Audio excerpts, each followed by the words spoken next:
Okay, we are on page 2 of the packet, and statistics can be divided into two branches.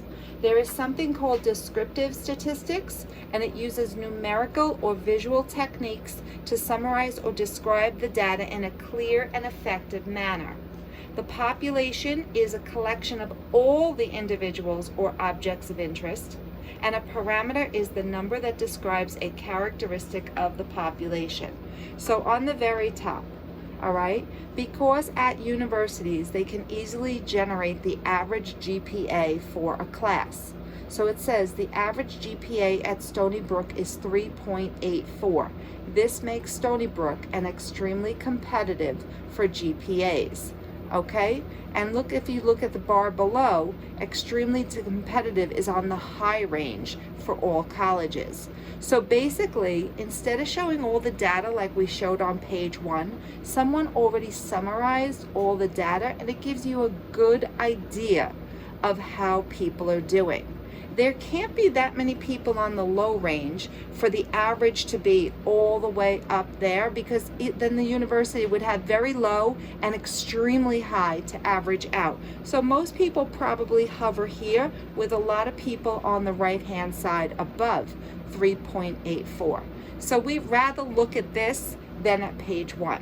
Now, there's another type of statistics called inferential statistics, and it involves conclusions about a very large group, the population, based on the analysis of a smaller group, which is the sample that's collected from the actual population.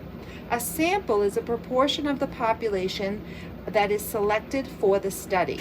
A representative sample is a sample with similar pertinent characteristics of the population in the same proportion. Okay, so down below, the statistic is a number that describes a characteristic of a sample, and it says how Canadians have grown.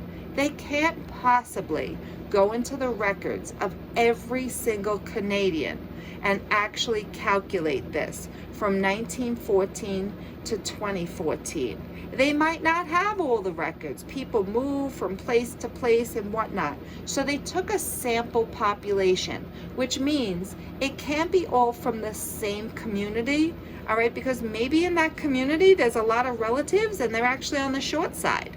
Okay, so they have to take an overall sample from the whole population, and then they'll tell you that, hey, in the 1914s, people had an average height of 170.7 centimeters or 5'7", but now in 2014, a few years ago, they're about 5'10". So this is not a problem. It's a small sample, but they're using that sample to predict the entire population's change in height over the 100 years. And that is the end of page 2.